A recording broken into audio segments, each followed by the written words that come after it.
معزز سامعین و سامعات، السلام علیکم ورحمۃ اللہ تعالی وبرکاتہ۔ باب العلم انواریہ ایجوکیشنل سوسائٹی اور جامعہ انواریہ کے زیر اہتمام قرآن مجید کی تفسیر بشمول صحائح ستہ حدیث و فقہ کی 100 سے زیادہ کتابوں کی ویڈیو آڈیو ریکارڈنگ کا سلسلہ جاری ہے۔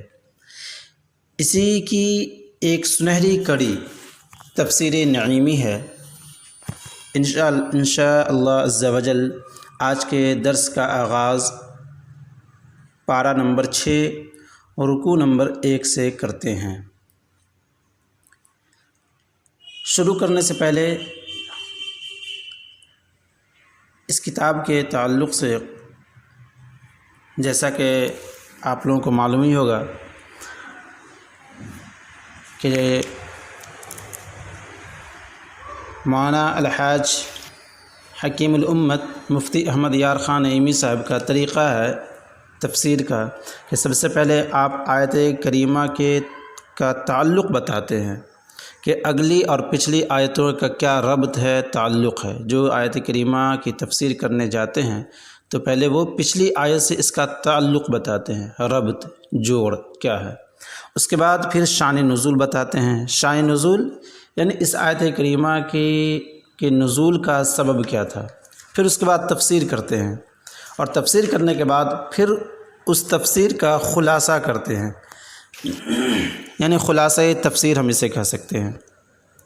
پھر اس کے بعد فائدے کے طور پر، یعنی اس آیت کریمہ سے کیا فائدے اخذ ہوتے ہیں، وہ فائدے کے طور پر چند باتیں پیش کرتے ہیں۔ پھر اخیر میں تفسیر صوفیانہ، یعنی صوفی حضرات کے انداز پر آپ جو ہے سو پھر تفسیر کرتے ہیں، ان لوگوں کے نظر کے مطابق اس آیت کریمہ کی کیا تفسیر ہے، کیا معنی و مراد ہے۔ تو یہ انداز ہے آپ کی تفسیر کا، جو بڑا دلکش اور پرکشش ہے۔ آپ لوگوں سے خصوصی درخواست ہے کہ اس تفسیر نعیمی کو ضرور سنیں اور اپنے ایمان و عمل میں جلا بخشیں۔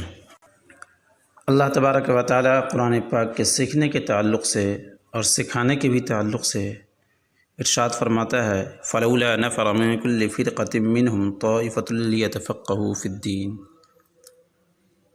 اس آیت کریمہ کے تحت اللہ تبارک و تعالی بندوں کو یہ حکم دیتا ہے کہ تم لوگ ضرور قرآن پاک یعنی علم دین سیکھو اور دوسروں کو بھی سکھاؤ۔ حدیث پاک سے بھی ثابت ہے کہ علم دین ضرور سے ضرور سیکھنا چاہیے، جیسا کہ حدیث پاک ہے، طلب العلم فریضہ علی کل مسلم۔ قرآن پاک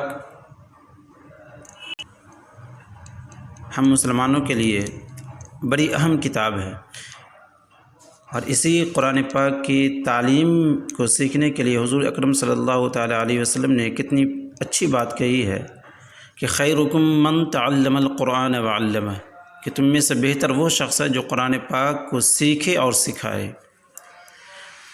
تو کم سے کم اس نیت سے ہمارا ایسے بھی ہمارے اسلام کا دار و مدار جو ہے وہ قرآن پاک ہی پر ہے، تو کوشش کریں کہ تھوڑا تھوڑا ہی صحیح ہم جاننے کی، سیکھنے کی اپنے اندر شوق پیدا کریں۔ تو آئیے شروع کرتے ہیں۔ الحمدللہ رب العالمین والصلاة والسلام علی سید المرسلین وعلی آلہ وصحبہ اجمعین، اما بعد، فاعوذ باللہ من الشیطان الرجیم، بسم اللہ الرحمن الرحیم۔ لا يحب اللہ الجہر بالسوء من القول الا ما ظلم وكان اللہ سمیعا علیما۔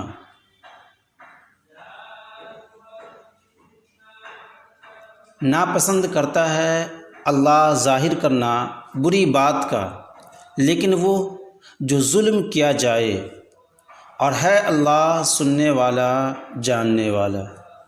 ان تبدوا خیرا او تخفوه او تعفوا عن سوء فإن اللہ کان عفوا قدیرا۔ اگر ظاہر کرو تم بھلائی کو یا چھپاؤ تم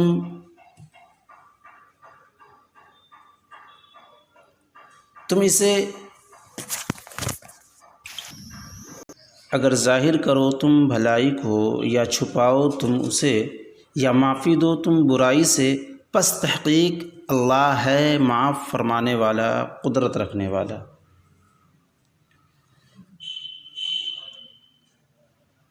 برائی سے درگزر کر تو بے شک اللہ فرمانے معاف کرنے والا، یا معافی دو تم برائی سے، پس تحقیق اللہ ہے معاف فرمانے والا، قدرت رکھنے والا۔ حکیم الامت مفتی احمد یار خان نعیمی ترجمہ کرتے ہیں تو ترجمہ یہاں پر وہ دو طریقے سے کرتے ہیں۔ ایک ترجمہ تو آپ نے سن لیا، دوسرا ترجمہ سنیں۔ لا يحب اللہ الجہر بالسوء من القول الا ما ظلم وکان اللہ سمیعا علیما۔ اللہ پسند نہیں کرتا بری بات کا اعلان کرنا مگر مظلوم سے، اور اللہ سنتا جانتا ہے۔ ان تبدوا خیرا او تخفوه او تعفوا عن سوء فإن اللہ کان عفوا قدیرا۔ اور اگر تم کوئی بھلائی اعلانیہ یعنی ظاہر کر کے، اعلانیہ پرچار کر کے، اگر تم کوئی بھلائی اعلانیہ کرو یا چھپ کر یا کسی کی برائی سے درگزر کرو، درگزر کرنا یعنی معاف کر دینا، چھوڑ دینا، درگزر کرو تو بے شک اللہ معاف کرنے والا، قدرت والا ہے۔ یہ آیت کریمہ کا ترجمہ ہوا۔ اس آیت کریمہ کا پیچھے والی آیت سے کیا تعلق و ربط ہے، آئیے ہم اس کو دیکھتے ہیں۔ تعلق، اس آیت کریمہ کا پچھلی آیات سے چند طرح کا تعلق ہے، یعنی چند طرح کا ربط ہے۔ پہلا تعلق یعنی پہلا ربط، پہلا لگاؤ۔ پچھلی آیات میں اللہ تعالیٰ نے منافقوں کی پردہ دری فرمائی تھی۔ پردہ حجاب، آر، رکاوٹ جو نظر نہ آئے۔ دری کا معنی ہوتا ہے دریدن سے بنا ہے، پھاڑنے کے معنی میں۔ پردہ دری یعنی رازوں کو ظاہر کر دینا، کسی کے رازوں کو، کسی کی حقیقت کو لوگوں کے سامنے میں بیان کر دینا، کھول دینا، اسے بولتے ہیں پردہ دری۔ کسی کی حقیقت، کسی کی اچھائی و برائی کو لوگوں کے سامنے میں اجاگر کر دینا، پھیلا دینا، اسے پردہ دری کرتے ہیں۔ پچھلی آیات میں اللہ تعالیٰ نے منافقوں کی پردہ دری فرمائی تھی، اب اس کی وجہ بیان ہو رہی ہے کہ چونکہ منافقین ظالم ہیں، جیسا کہ پچھلی آیت میں سے واضح بھی ہوتا ہے، قرآن پاک کا ارشاد ہے ان المنافقین یخادعون اللہ وهو خادعهم، اسی طریقے سے ان المنافقین فی الدرک الاسفل من النار ولن تجد لهم نصیرا الا الذین تابوا واصلحوا واعتصموا باللہ واخلصوا دینہم للہ فاولئک مع المؤمنین۔ تو اس طرح کی جو آیتیں ہیں، یہ آیتیں غماز ہیں، یعنی یہ آیتیں دلالت کرتی ہیں، بتاتی ہیں کہ ہاں منافقین کس طریقے سے وہ اپنے ایمان کو چھپاتے تھے، اور اس کے بعد اللہ تبارک و تعالیٰ نے حقیقت مسلمانوں پر آشکارا کر دی، پیارے آقا صلی اللہ تعالیٰ علیہ وسلم کو باخبر کر دیا کہ یہ لوگ کس طریقے سے پس پردہ اسلام کی خلاف ورزی کر رہے ہیں۔ تو اسی طرح یہی سب دیکھتے ہوئے اللہ تبارک و تعالیٰ نے اس کی حقیقت کو مسلمانوں کے سامنے میں واضح کر دیا۔ اب اس کی وجہ بیان ہو رہی ہے کہ چونکہ منافقین ظالم ہیں، مسلمان اور اسلام مظلوم ہیں، ظالم کی پردہ دری کرنا اچھا ہے تاکہ دوسرے اس کے ظلم سے بچیں۔ اس لیے اس ستار عیوب اللہ تبارک و تعالیٰ کا ایک صفتی نام ہے ستار کا معنی ہوتا ہے عیب چھپانے والا۔ اس ستار عیوب نے یعنی عیبوں کو چھپانے والا، یعنی اللہ تبارک و تعالیٰ نے ان بد نصیبوں کی پردہ دری کی، دوسرا تعلق، پچھلی آیت میں ارشاد ہوا تھا کہ جو منافق توبہ کر کے اپنے آپ کو درست کر لیں تو وہ مومنوں مخلصوں کے ساتھ ہی ہوں گے، تو شبہ ہو سکتا تھا، یعنی شک ہو سکتا تھا کہ پھر بھی یہ مخلص بن جانے والے منافقین مسلمانوں کے طعن سے نہ بچیں گے۔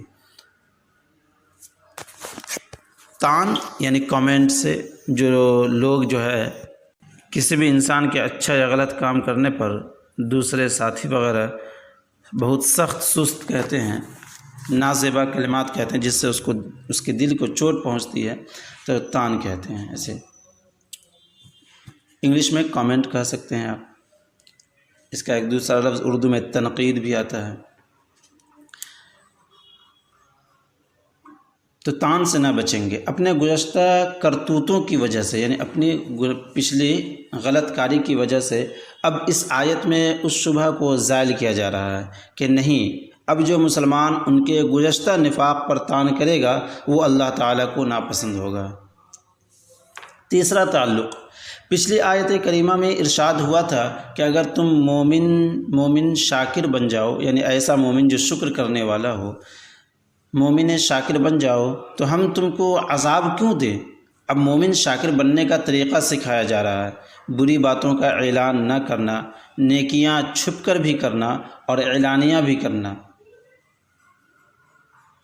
صرف دعوی ایمان، دعوی شکر کافی نہیں، بلکہ اس کے لیے اچھے اعمال کرنا ہے، اور اچھے اعمال کو جو کرنا ہے تو وہ ظاہر کے ساتھ چھپا کر کے، باطن کے ساتھ ساتھ، تنہائی کے ساتھ ساتھ لوگوں میں بھیڑ بھاڑ میں اعلانیہ بھی کرنا ہے۔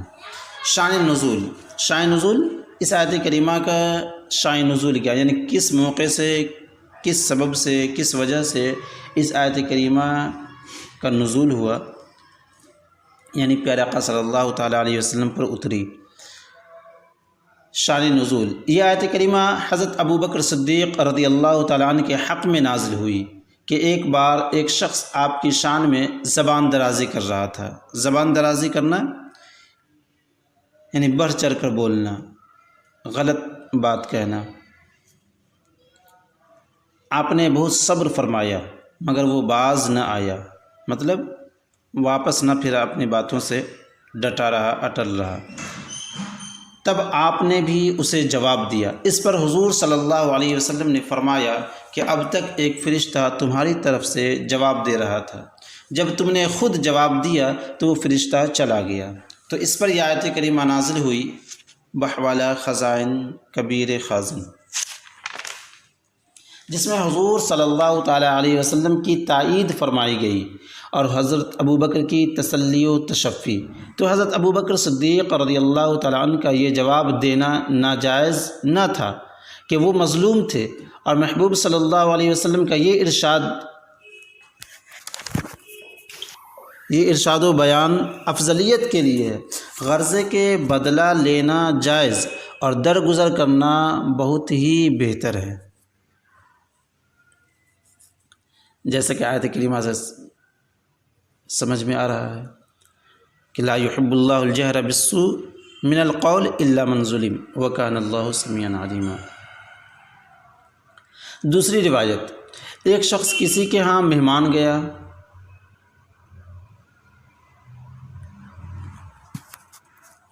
اس نے اس مہمان کی کوئی تواضع اور خاطر نہ کی۔ شان نزول کی ایک دوسرا سبب بتایا جا رہا ہے کہ ایک شخص کسی کے ہاں مہمان گیا، اس نے اس مہمان کی کوئی تواضع اور خاطر نہ کی۔ تواضع اور خاطر، جو مہمان آتا ہے تو اس کے لیے جو اچھے اچھے کھانے وغیرہ یا جو بھی اس کے انتظامات ہوتے ہیں بڑھ چڑھ کے کرنا، اسی کو خاطر تواضع کہا جاتا ہے۔ تو کوئی تواضع اور خاطر نہ کی، اس نے لوگوں سے اس کی بے مروتی کج خلقی کی شکایت کی۔ بے مروتی اور کج خلقی، مروت کا معنی آتا ہے خیال رکھنا، لحاظ رکھنا۔ بے مروتی یعنی بد مزاجی، بد خلقی، بد خیالی، یعنی اچھا خیال نہ رکھنا۔ کج خلقی بد مزاجی کے معنی میں آتا ہے، غلط چاہنے کے معنی میں۔ کج کے معنی اصل میں ہوتا ہے ٹیڑھا پن، خلق یہ صفت ہے صفت کے معنی میں آتا ہے، یعنی اس کی صفت میں ٹیڑھا پن تھا، یعنی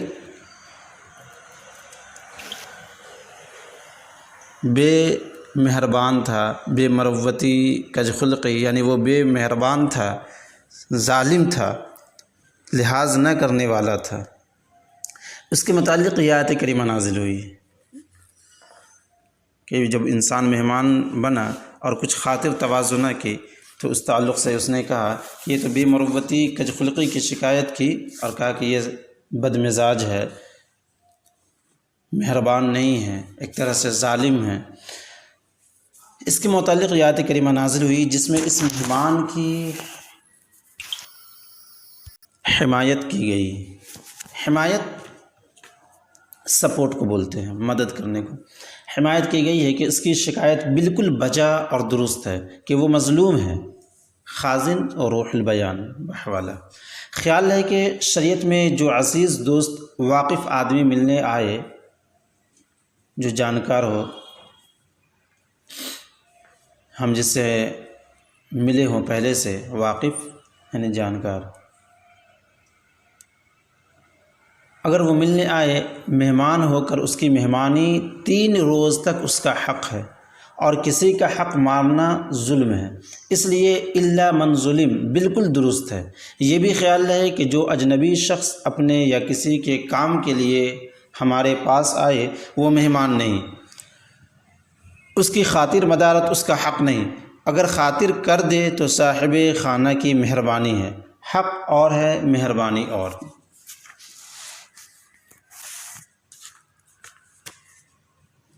یعنی اگر کسی کام سے کوئی بندہ آتا ہے تو اس سے مہمان نہیں کہیں گے، ہاں اگر ملاقات کی غرض سے آتا ہے تو اسے مہمان کہیں گے۔ تفسیر لا يحب اللہ، قوی تر یہ ہے کہ یہ جملہ، قوی تر یعنی مضبوط تر، یہ ہے کہ یہ جملہ نفی محض نہیں بلکہ نفی عدولی ہے۔ نفی محض یعنی صرف نفی نہیں ہے کہ پسند نہیں فرماتا، بلکہ نفی عدولی ہے۔ کیا مطلب؟ یعنی اس کے معنی یہ نہیں کہ اللہ تعالیٰ پسند نہیں فرماتا، تاکہ مطلب یہ ہو کہ نہ تو پسند فرماتا ہے اور نہ ناپسند،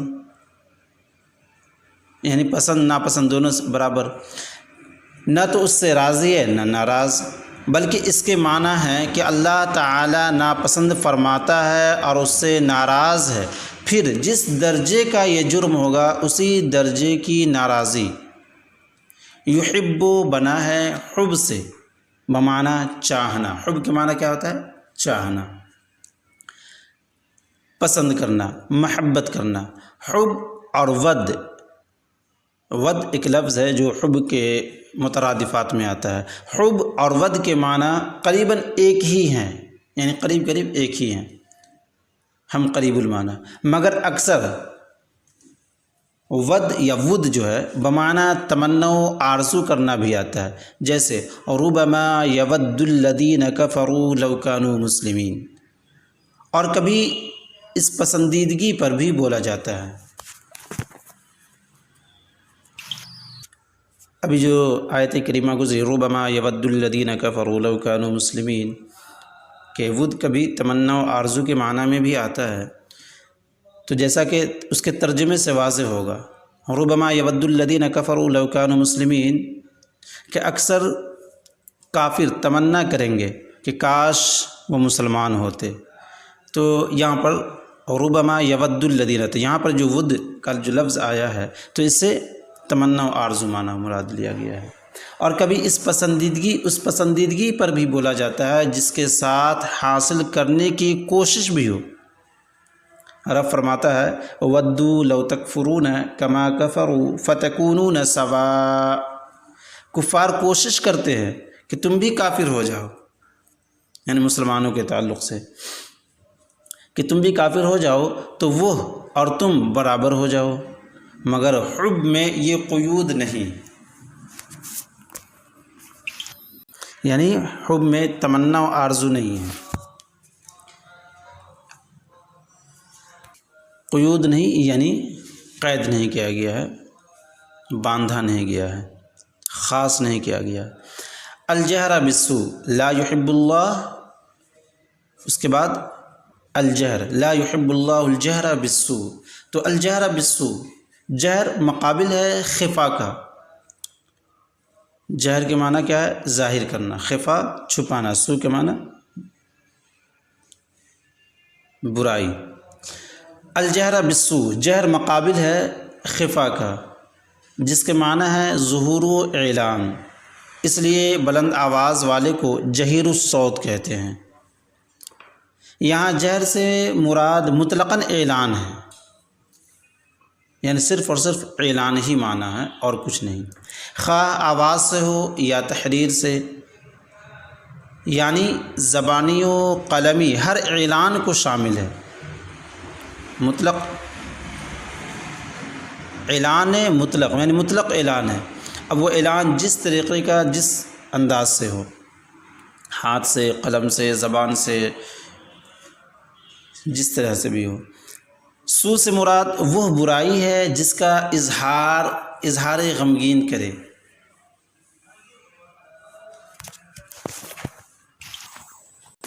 اظہار غمگین کرے، مطلب ایسی برائی کہ اگر انسان اسے ظاہر کر دے تو اسے مایوس ہونا پڑے گا، غم میں مبتلا ہونا پڑے گا۔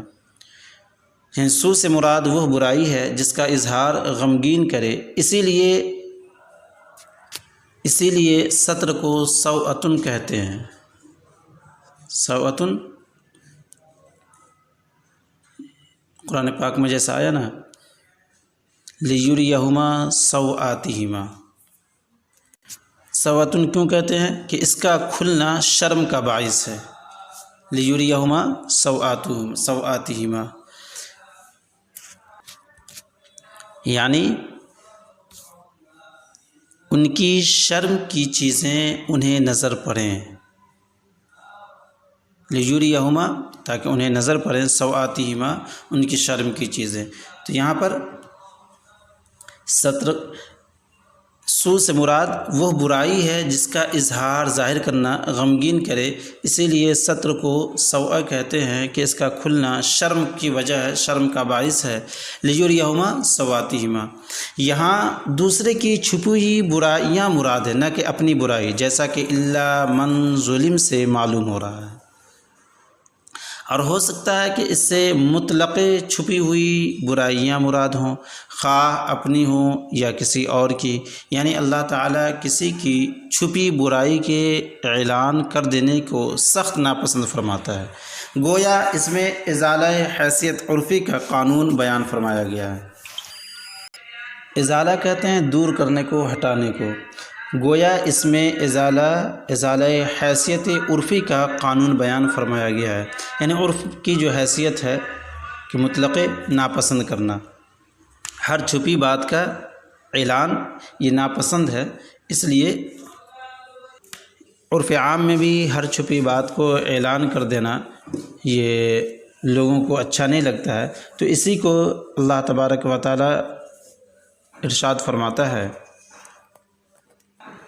اسی کی طرف اللہ تبارک و تعالی اشارہ فرما رہا ہے۔ گویا اس میں ازالہ حیثیت عرفی کا قانون بیان فرمایا گیا ہے۔ یا اللہ تعالی ہر چھپی بات کا اعلان ناپسند کرتا ہے۔ من القول، لا يحب اللہ الجہر بالسوء من القول، یہاں پر من بیانیہ ہیں، من بیانیہ سے مراد اور یہ سوء کا بیان ہے۔ قول سے مراد مطلقاً بات ہے، خواہ ایک کلمہ ہو یا پورا کلمہ۔ اس میں غیبت، کسی کی خفیہ عیبوں کا ظاہر کرنا، بد دعا کرنا سب داخل ہے۔ الا من ظلم، یہ عبارت گزشتہ کلام سے استثناء ہے۔ استثناء یعنی الگ ہے، انگلش میں اسے ایکسیپشن بھی کہتے ہیں۔ اگر من سے مراد جہر پوشیدہ ہو تو استثناء متصل ہے، ورنہ استثناء منفصل۔ متصل یعنی ملا ہوا، منفصل جدا۔ من عام ہے جو ہر مظلوم کو شامل ہے۔ الا من ظلم، یہ عبارت گزشتہ کلام سے استثناء ہے۔ اگر من سے مراد، من یہاں پہ من نہیں، وہ من القول اس کا ذکر گزر چکا۔ الا من ظلم، اگر من سے مراد جہر پوشیدہ ہو تو استثناء متصل ہے، ورنہ استثناء منفصل۔ من عام ہے جو ہر مظلوم کو شامل ہے، جو بھی جس پر بھی ظلم کیا جائے گا، مرد ہو یا عورت، عالم ہو یا جاہل، یعنی جس پر ظلم کیا جا رہا ہے وہ چاہے جیسے بھی صفت کا مالک ہو، جس طرح کا بھی وہ آدمی ہو، اگر وہ اظہار کرتا ہے، ظاہر کرتا ہے، تو اس کے لیے کسی طرح کی کوئی قباحت نہیں ہے۔ یعنی مظلوم اپنی بری بات کو ظاہر کر سکتا ہے۔ ظلم بنا ہے ظلمتن سے، جس کے لغوی معنی ہے اندھیرا۔ اصطلاح میں کسی کے حق مارنے کو یا دوسرے کے ملک میں بغیر اجازت تصرف کرنے کو ظلم کہا جاتا ہے۔ یعنی دوسرے کا مال ہے اور ہم اس میں تصرف کر رہے ہیں، یعنی خرچ کر رہے ہیں، اس کا استعمال کر رہے ہیں، تو اس کو ظلم کہتے ہیں، کیونکہ یہ آخرت میں اندھیریوں کا باعث ہے۔ باعث یعنی سبب۔ حدیث پاک میں ہے الظلم ظلمات یوم القیامہ، یعنی ظلم قیامت میں اندھیرا ہی ہوگا، تاریکیاں ہی تاریکیاں ہوں گی۔ الظلم ظلمات یوم القیامہ، ظلم یہ قیامت میں تاریکی ہے۔ ظلم سے مراد مطلقاً ظلم و ستم ہے، خواہ جانی ہو یا مالی ہو یا ایمانی یا عزت کا ظلم۔ اس وسعت کو خیال میں رکھا جائے، یعنی اس کشادگی کو خیال میں رکھا جائے، اس سے بہت سے مسائل مستنبط ہوں گے، یعنی لکھے جائیں گے، پیش کیے جائیں گے۔ خیال ہے کہ ظالم کے عیب کھولنا شرعاً جائز ہے۔ ظالم کے عیب کھولنا، یعنی اس کے اندر کیا برائیاں ہیں، کیا کمیاں ہیں، جو بھی ظالم ہے اس کے عیب کھولنا شرعاً جائز ہے، خواہ وہ شخصی ظالم ہو یا قومی ظالم یا وطنی ظالم ہو یا دینی ظالم۔ یعنی ظالم چاہے جیسا بھی ہو، جس طرح کا بھی انسان ظالم ہو، شخصی ظالم ہو یا قومی ظالم ہو، یعنی ایک آپسی دشمنی جو ہوتی ہے تو وہ میرا ظالم ہوا، اور اگر قومی ظالم ہے یعنی اس نے پوری قوم کے اوپر ظلم کیا ہے، یا وطنی ظالم ہو یعنی پورے وطن پہ ظلم کیا ہے، یا دینی ظالم ہو یعنی دین پر اس نے ظلم کیا، چاہے جس طرح کا بھی ظالم ہو، یہ عام ہے، اس کے عیب کو کھولنا جائز ہے۔ اللہ تعالیٰ نے ولید ابن مغیرہ کے 10 عیب کھولے، حتیٰ کہ اے زنیم یعنی ولد الزنا فرمایا، اسے زنیم یعنی ولد الزنا فرمایا کہ وہ حضور پر زیادتیاں کرتا تھا، یعنی شخصی ظالم تھا۔ یوں ہی کفار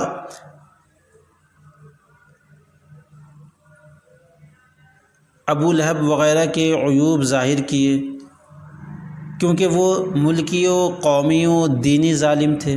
اسی طرح اگر آئندہ ظلم کا اندیشہ ہو، اگر ظلم کا اندیشہ یعنی خوف ہو آئندہ یعنی آنے والے وقت میں، تو کسی کو کسی کے عیب پر مطلع کر دینا جائز ہے، یعنی بتا دینا، باخبر کرنا۔ بد معاملہ آدمی کی بد معاملگی بتا دینا،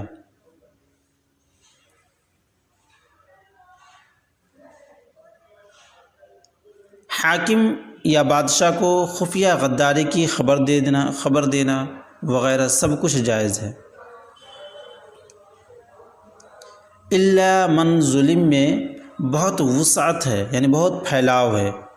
وکان اللہ سمیعا علیما، اور اللہ تبارک و تعالیٰ سننے اور جاننے والا ہے۔ اس جملے کی تفسیریں بارہا بیان ہو چکی ہیں کہ کانا صفات الہیہ میں دوام کے لیے ہوتا ہے، یعنی اللہ تبارک و تعالیٰ کے ساتھ، اللہ تبارک و تعالیٰ کے صفتی نام کے ساتھ سمیع اور علیم، یہ دونوں اللہ کے صفتی نام ہیں۔ اسی تعلق سے بتا رہے ہیں کہ کانا صفات الہیہ میں دوام یعنی ہمیشگی، دوام کے لیے ہوتا ہے، یعنی تھا اور ہے اور رہے گا۔ سمیع علیم دونوں رب تبارک و تعالیٰ کی صفات ہے، بمقابلہ سمیع کے علیم میں زیادہ وسعت ہے، یعنی سمیع کے مقابلے میں علیم میں زیادہ وسعت ہے، یعنی کشادگی ہے، پھیلاؤ ہے۔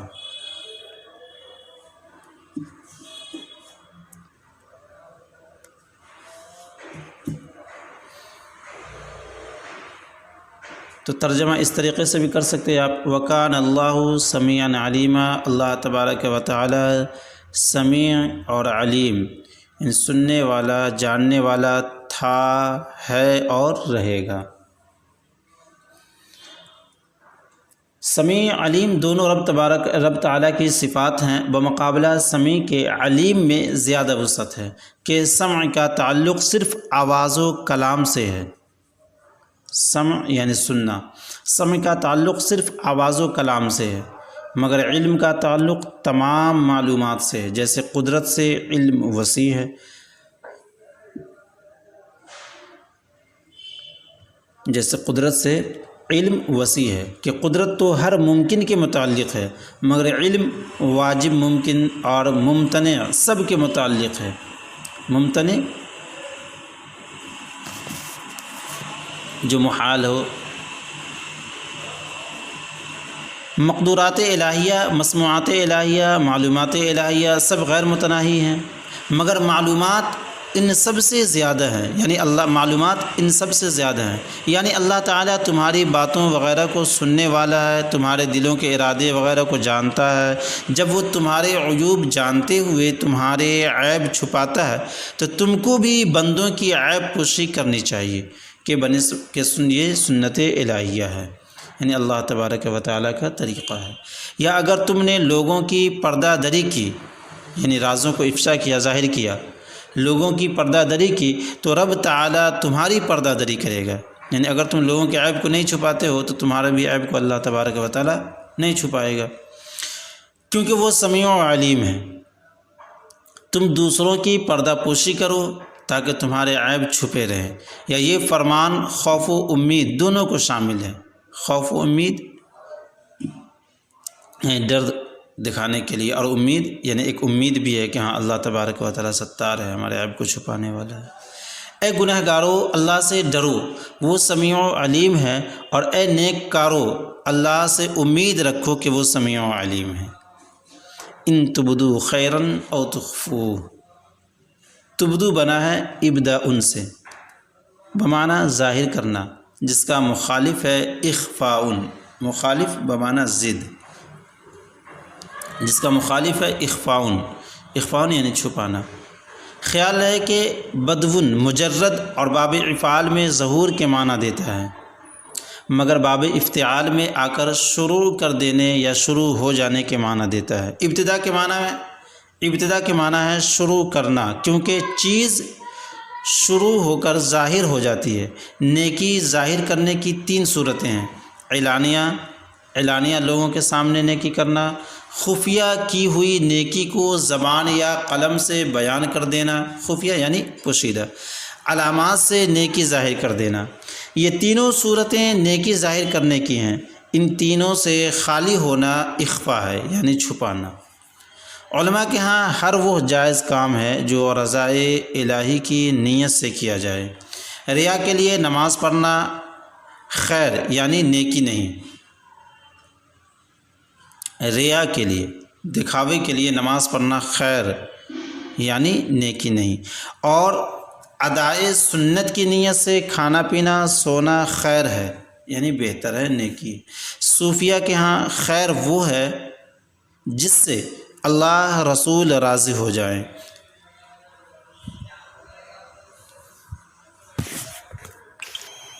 شر یا سو وہ ہے جس سے وہ ناراض ہوں۔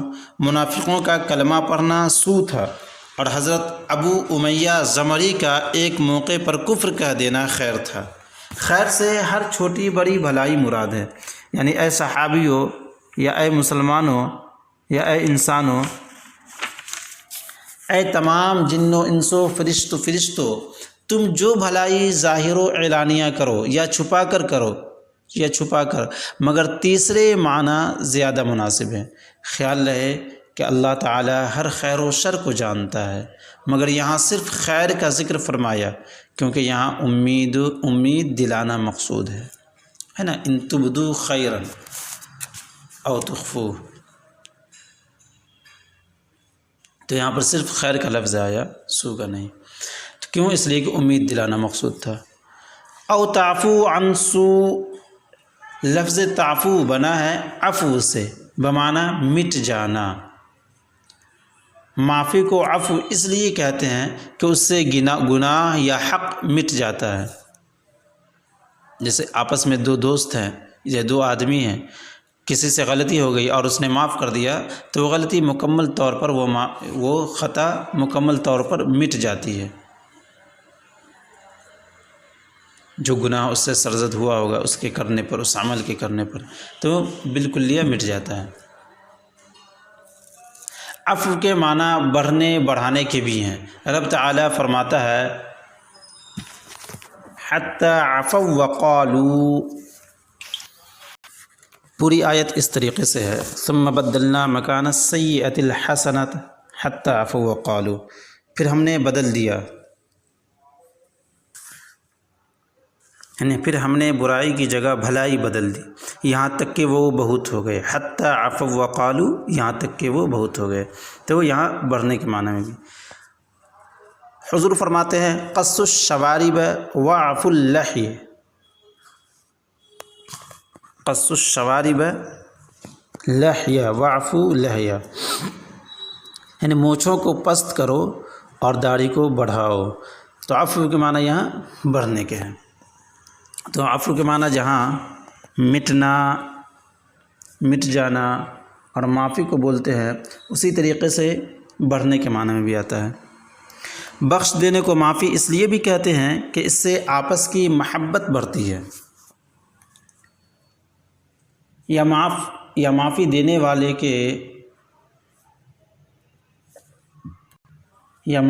والے کے اللہ کے ہاں درجہ بڑھتے ہیں، یا لوگوں میں عزت بڑھتی ہے۔ سوء سے مراد وہ ظلم و زیادتی ہے جو دوسرا تمہارے ساتھ ہی کرے، جو دوسرا تمہارے ساتھ کرے۔ سوء کے نفعلی معنی ہے ناگواری، اس لیے ستر کو سوا کہتے ہیں کہ اس کا کھل جانا ناگوار ہوتا ہے۔ ہر ناگوار چیز سوء ہے، خواہ جانی یا بدنی یا مالی یا زبانی۔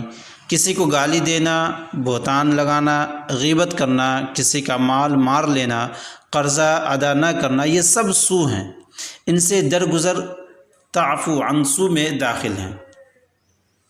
یہ جملہ صرف معاملات کے لیے ہے، پہلا جملہ عبادات و معاملات سب کو شامل تھا، ان دو جملوں میں تمام عبادات و معاملات شامل ہیں۔ فإن اللہ کان عفوا قدیرا، یہ جملہ گزشتہ شرط کی جزا نہیں بلکہ علت جزا ہے، یعنی شرط کا بدلہ نہیں ہے بلکہ جزا کی علت ہے، سبب ہے۔ اور فا تعلیلیہ ہے، فائے تعلیلیہ یعنی علت ہے، فائے تعلیلیہ یعنی وہ فا جو علت کو بیان کرتا ہے اس سبب کو۔ فا تعلیلیہ اس کی جزا پوشیدہ ہے،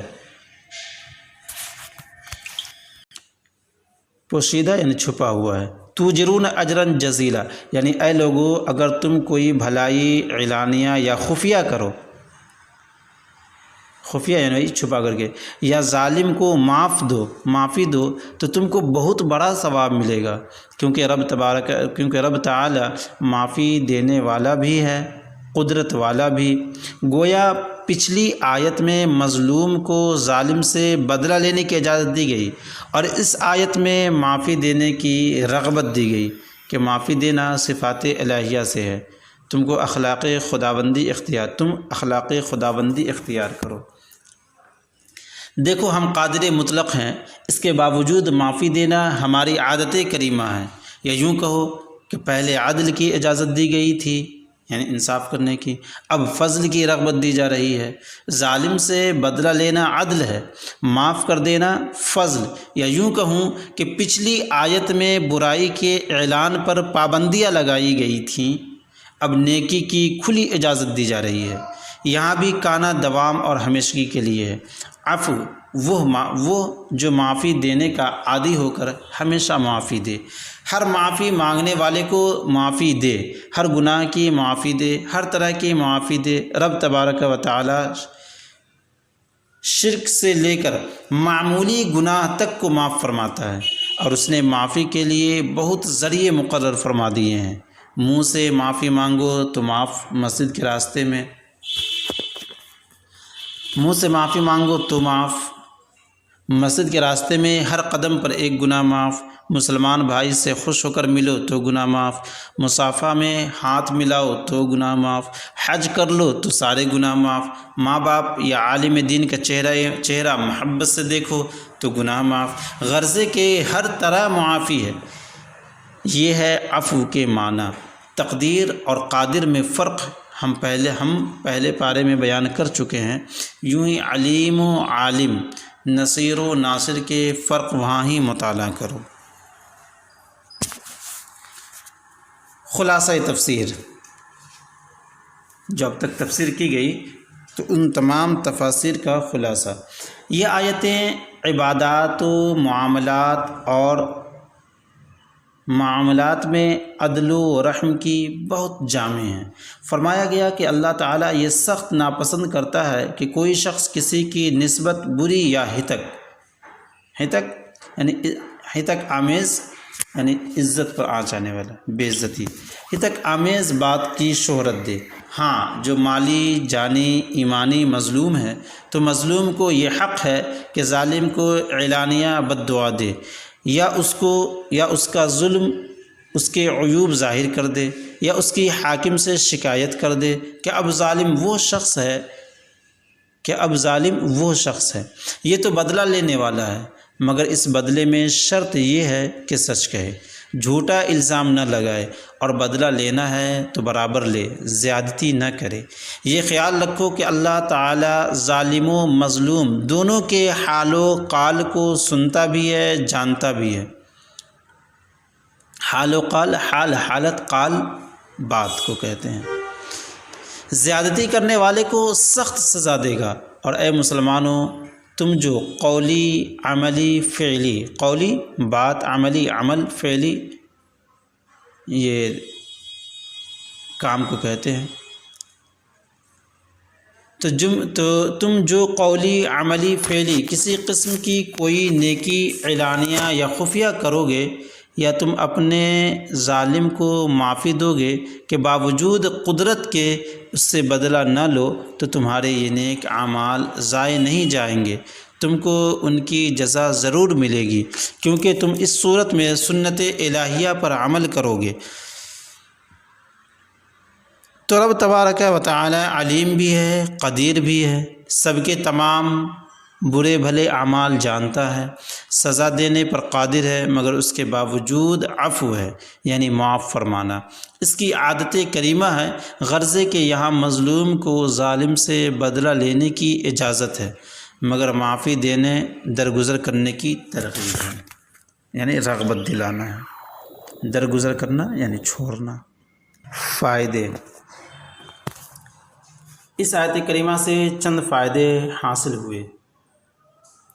پہلا فائدہ، گناہ بہرحال برا ہے، خواہ خفیہ ہو یا اعلانیہ، یعنی چھپا کر کے ہو یا ظاہر کر کے، مگر اعلانیہ گناہ کرنا بہت برا کہ اس میں گناہ بھی اور اعلان بھی۔ دوسرا فائدہ، جو گناہ خفیہ ہوگا اس کا اعلان کرنا بھی گناہ ہے۔ یہ دونوں فائدے الجہر بالسوء کے عموم سے حاصل ہوئے۔ تیسرا فائدہ، چھپے گناہ کی توبہ اعلانیہ کرنا، یہ بھی گناہ ہے کہ اس میں اپنے گناہ کا اعلان ہے۔ چھپے گناہ کی توبہ بھی خفیہ طور پر کر لو، یہ فائدہ بھی جہر بالسوء سے حاصل ہوا۔ جب رب تعالی ہمارے عیب چھپائے تو ہم کیوں ظاہر کریں۔ چوتھا فائدہ، گالیاں بکنا، غیبت کرنا، چغلی کھانا، جھوٹ بولنا تمام حرام ہیں، یعنی تمام یہ جو صفات بیان کی گئے حرام ہیں، ان سے بچنا لازم ہے کہ یہ بھی سوء بالقول ہے۔ سوء بالقول یعنی بری بات کا کہنا۔ اچھی باتیں کرو تاکہ لوگ تم سے اچھی عادات حاصل کریں، بری باتیں نہ کرو تاکہ تمہارے بچے، بیویاں، تمہارے ماتحت یعنی تمہارے انڈر میں جو لوگ ہیں تمہاری صحبت میں برے نہ بنیں۔ اس ایک جملے نے اخلاقیات کا بہترین سبق دیا۔ پانچواں فائدہ، مظلوم ظالم کی شکایت حاکم سے بھی کر سکتا ہے اور لوگوں سے بھی۔ حاکم کے علاوہ اور لوگوں سے بھی، جیسا کہ الا من ظلم سے معلوم ہوا۔ یہ غیبت نہیں بلکہ دفع ظلم ہے، یعنی ظلم کا روکنا، مدافعت کرنا۔ چھٹا فائدہ، چوروں، بدماشوں، ملک و قوم کے خفیہ غداروں کی شکایت حکومت سے کرنا، ان کی مخبری کرنا بالکل جائز ہے۔ یہ بھی الا من ظلم سے معلوم ہوا کہ یہ لوگ قومی و ملکی ظالم ہیں۔ جب شخصی ظالم کی شکایت درست ہے تو یہ بدترین ظالم ہے، ان کی شکایت بھی درست ہے۔ ساتواں فائدہ، راویان حدیث کے واقعی عیوب بیان کر دینا جائز ہے۔ نہ یہ غیبت ہے نہ چغلی کہ یہ لوگ مذہبی ظالم ہیں کہ ان کی جھوٹی یا گڑھی ہوئی حدیثیں شائع ہو کر، گڑھی حدیث اسے کہتے ہیں جو از خود اپنی طرف سے کوئی حدیث کا ٹکڑا ایک جملہ پہ بنائیں اور اس کو جو ہے حضور صلی اللہ تعالیٰ علیہ وسلم کی طرف منسوب کر دے، اسے کہتے ہیں گڑھی ہوئی حدیث۔ شائع ہو کر یعنی چھپ کر دین میں فساد کا باعث ہوں گی، باعث یعنی سبب۔ آٹھواں فائدہ، یوں ہی بے دینوں بے ایمانوں کی بے دینی لوگوں پر ظاہر کر دینا تاکہ لوگ ان سے بچ کر اپنا ایمان سلامت رکھ سکیں، بالکل جائز ہے کہ یہ لوگ بھی دینی ظالم ہیں اور دین و قوم مظلوم۔ ان کے عیوب بتانا قوم و ملک و دین کو بربادی سے بچانا ہے۔ نواں فائدہ، اگر کوئی مسلمان کسی ظالم سے رشتہ یا معاملہ کرنا چاہے اور ہو اس سے بے خبر، یعنی ظالم شخص سے جو رشتہ کرنا جا رہا ہے تو وہ ظالم شخص سے وہ بے خبر ہے۔ اگر کوئی مسلمان کسی ظالم سے رشتہ یا معاملہ کرنا چاہے اور ہو اس سے بے خبر تو اسے خبردار کر دینا جائز ہے۔ خبردار کر دینا یعنی خبر دے دینا، مطلع کر دینا، اسے بتا دینا کہ یہ غیبت نہیں بلکہ بھائی مسلمان کو ظلم سے بچانا ہے، بلکہ مسلمان بھائی کو ظلم سے بچانا ہے۔ یوں ہی اگر کوئی شخص یا کوئی جماعت کسی کے خلاف سازشیں کر رہی ہو تو اس شخص کو اسی سازش کی خبر کر دینا جائز ہے کہ یہ بھی دفع ظلم ہے، یعنی ظلم کو دور کرنا ہے، ہٹانا ہے۔ اور الامن اور الا من ظلم میں داخل ہے۔ 10واں فائدہ، اپنے ذاتی ظالم کو معافی دے دینا بہت ہی اچھی بات ہے، جیسا کہ او تعفو عن سوء سے معلوم ہوا، مگر قوی و دینی ظالم کو ہرگز معافی نہ دی جائے۔ حضور صلی اللہ علیہ وسلم نے ان کفار مکہ کو معافی دے دی جو حضور کے جانی دشمن تھے، مگر چوروں ڈاکوؤں کو معافی نہ دی۔ اخلاق اور چیز ہے، ملکی انتظام کچھ اور۔ 11واں فائدہ، بعض نیکیاں اعلانیہ کرنی چاہیے، بعض خفیہ۔ نماز جمعہ عیدین اعلانیہ پڑھو، نماز تہجد خفیہ، زکوٰۃ تو چندہ اعلانیہ دو، نفلی صدقات خفیہ، جیسا کہ ان تبدو خیرا او تخفوہ سے معلوم ہوا۔ 12واں فائدہ، معمولی نیکی حقیر سمجھ کر چھوڑ نہ دو، جو کچھ بن پڑے کر لو، کہ کبھی ایک گھونٹ پانی جان بچا لیتا ہے۔ یہ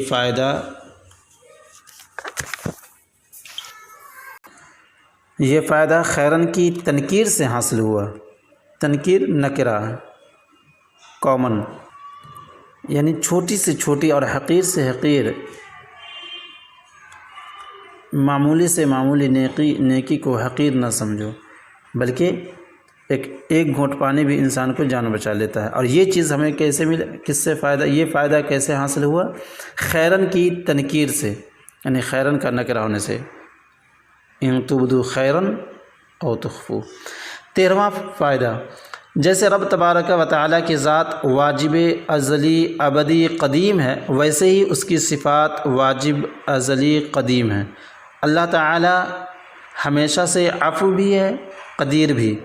یہ فائدہ کانا استمراریہ سے حاصل ہوا، اگرچہ اس کا گناہ گاروں کو معافی دینا یہ فعل حادث ہے، کہ جب گناہ گاروں نے گناہ کیے تب اس نے معافی دی، مگر عفو کی شان قدیم ہے، جیسے اس کی صفت رزاقیت قدیم، اگرچہ بندوں کو رزق دینا یہ فعل جب ظاہر ہوا جبکہ مرسوخ پیدا ہوئے، تو معافی دینا یہ فعل حادث ہے کہ جب گناہ گار نے گناہ کیے تب اس نے معافی دی، مگر عفو کی شان قدیم ہے، جیسے اس کی صفت رزاقیت قدیم ہے، یعنی دیگر صفاتوں کی طرح عفو بھی یہ جو صفت ہے وہ قدیم ہے، لیکن بخش دینا، معافی دے دینا یہ حادث ہوا اس لیے کہ بندے سے جو گناہ ہوا تھا یہ پیدا ہوا تھا، ظاہر ہوا تھا، جب اس نے کیا تب اللہ تبارک و تعالیٰ نے معاف کیا۔ پہلا اعتراض، اس آیت سے معلوم ہوا کہ اللہ تعالیٰ برائی کے اعلان سے محبت نہیں کرتا، جس سے معلوم ہوتا ہے کہ اعلانیہ برائی جائز ہے، مستحب نہیں، کیونکہ جس چیز سے اللہ تعالیٰ نہ تو محبت کرے نہ نفرت و ناراضی فرمائے وہ جائز ہوتی ہے، اور جس چیز کو پسند کرے وہ بہتر اور قابل ثواب ہے، اور جس چیز سے ناراض ہو وہ ممنوع ہوتی ہے، یعنی منع کی ہوئی ہوتی ہے۔ جواب، اس کا جواب تفسیر سے معلوم ہو گیا کہ یہاں لا یحب اللہ کے معنی ہے اللہ ناپسند کرتا ہے، ناراض ہے، یعنی یہ سبب محض نہیں، سبب عدولی ہے، اور جو چیز رب تبارک و تعالیٰ کو ناپسند ہے وہ یقینی بری اور لائق سزا ہے۔ دوسرا اعتراض، اس آیت سے معلوم ہوا کہ اللہ تعالیٰ اعلانیہ برائی کو ناپسند کرتا ہے، معلوم ہوا کہ خفیہ برائی کو ناپسند نہیں کرتا، حالانکہ یہ بہرحال برائی ہے، اعلانیہ ہو یا خفیہ، تو کیا اسلام نے چھپ کر گناہوں کی اجازت دے دی ہے؟ جواب، اس آیت کے دو مطلب ہیں، ایک یہ کہ کسی دوسرے کی برائی ظاہر کرنا رب کو ناپسند ہے کہ یہ غیبت ہے، مگر مظلوم ظالم کا ظلم بیان کر سکتا ہے کہ یہ غیبت نہیں بلکہ اپنا بدلہ لینا ہے، جس کی صورتیں تفسیر میں عرض کر دی گئیں۔ دوسرے یہ کہ رب تعالیٰ اعلانیہ برائی کو بہت ہی ناپسند کرتا ہے کہ اس میں گناہ بھی ہے اور اعلان گناہ بھی، بخلاف خفیہ گناہ کے، اس میں ایک ہی گناہ ہے، لہٰذا وہ اعلانیہ گناہ سے ہلکا ہے۔ تیسرا اعتراض، اس آیت سے معلوم ہوا کہ اللہ تعالیٰ کی صفات معافی اور قدرت وغیرہ ہمارے اعمال کرنے پر موقوف ہیں، کہ جب ہم کوئی برائی کر لیں تب وہ عفو قدیر ہو، کیونکہ یہاں عفو قدیر کو جزا کے طور پر ارشاد فرمایا، حالانکہ صفات الہیہ واجب و قدیم ہیں۔ جواب، ابھی تفسیر میں عرض کیا گیا کہ یہاں فَإِنَّ اللَّهَ كَانَ عَفُوًّا قَدِيرًا جزا نہیں بلکہ علت جزا، یعنی جزا کا سبب ہے، اس کی طرف، یعنی اس کی فا جزائیہ نہیں تعلیلیہ ہے، یعنی اس کی جو فا ہے فَإِنَّ اللَّهَ، آیت کریمہ گزرا فَإِنَّ اللَّهَ كَانَ عَفُوًّا قَدِيرًا، تو یہاں جو فا ہے تو یہ فا جزائیہ نہیں ہے بلکہ تعلیلیہ ہے، فا جزا کے طور پہ نہیں لایا گیا ہے بلکہ علت بیان کرنے کے لیے، سبب بیان کرنے کے لیے۔ مطلب یہ ہے کہ اے بندو، تم جو کچھ بھی بھلائی کرو گے تم کو ثواب و اجر ضرور ملے گا، کیونکہ رب تبارک و تعالی عفو قدیر ہے، جو معافی دے وہ سنت الہیہ پر عامل ہے، اسے ثواب کیوں نہ ملے۔ چوتھا اعتراض، یہاں پہلی آیت سمع و علم پر ختم فرمائی گئی، یعنی سمیع اور علیم جو صفت لائی گئی تھی، اور دوسری آیت کو عفو و قدرت پر، اس میں کیا حکمت ہے؟ اس کے برعکس کیوں نہ ہوا؟ یعنی اس کا الٹا بھی ہو سکتا تھا کہ پہلی آیت کریمہ کو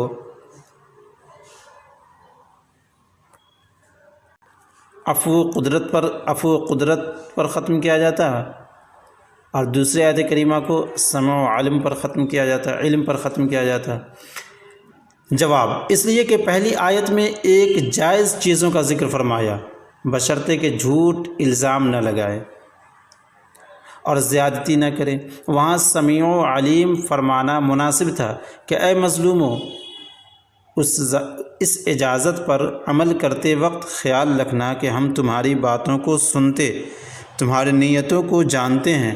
زیادتی کرو گے پکڑے جاؤ گے۔ مگر دوسری آیت میں بھلائی کا ذکر ہے، کھلی چھپی نیکیاں کرنا، ظالم کو معافی دینا۔ لہٰذا یہاں رب تبارک و تعالیٰ کی معافی و قدرت کا ذکر موضوع تھا، یعنی مناسب تھا۔ جیسا مضمون ویسا ہی رب تعالیٰ کی صفات کا ذکر ہے۔ پانچواں اعتراض، تم نے عفو کے معنی کیے ہمیشہ معافی دینے والا، ہر طرح معافی دینے والا، ہر جرم کی معافی دینے والا، حالانکہ رب تبارک و تعالیٰ فرماتا ہے ان اللہ لا یغفر ان یشرک بہ، اللہ تعالیٰ شرک و کفر کو نہ بخشے گا تو وہ ہر جرم کو معافی دینے والا نہ ہوا۔ جواب، دنیا میں اللہ تعالیٰ توبہ سے شرک و کفر بھی بخش دیتا ہے۔ عموماً یعنی عام طور پر اہل عرب مشرک و کافر ہی تھے، مسلمان ہو کر توبہ کر کے مومن متقی صحابی بنے۔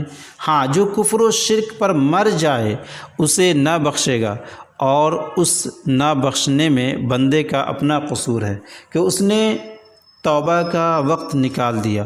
اللہ تعالی ہمیشہ رازق ہے، مگر جو گندم بے وقت بوئے اسے دانہ نہیں ملتا، کیونکہ اس نے وقت نکال دیا۔ اس میں قصور بندے کا ہے، نہ کہ حق تعالی کی رزاقیت ناقص یعنی کمی، یعنی ایسا نہیں ہے کہ اللہ تبارک و تعالیٰ کی رزاقیت میں ایک کمی ہے، بلکہ بندے میں قصور ہے، کمی ہے۔ تفسیر صوفیانہ، یہاں سے صوفیانہ تفسیر۔ انسانی اعضاء میں زبان بہت ہی اہم عضو ہے، یعنی پارٹ، حصہ، ٹکڑا، کہ اس کا ایک ہی لفظ مقبول بنا دیتا ہے اور ایک لفظ مردود بھی کر دیتا ہے۔ مردود یعنی دوری اختیار کرنا، بھاگنا، راندہ، مقبول کی ضد، رد کیا ہوا، ناپسند کیا ہوا، بھگایا ہوا، جان کو خطرے میں ڈال دیتا ہے۔ ایک شاعر کہتا ہے یصاب الفتى من عسرتی بلسانی ولیس یصاب المرء من عسرت الرجل فعثرته في القول تذهب رأسه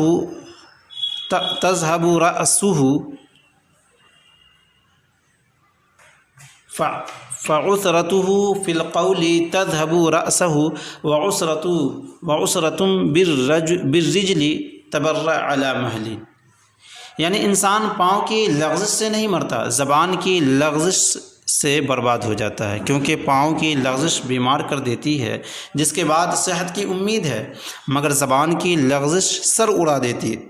مثنوی شریف میں ہے این زباں چوں سنگ ہم آہن و شست، آنچے بجہد از زباں چوں آتش شست۔ سنگ و آہن را مزن برہم گزاف،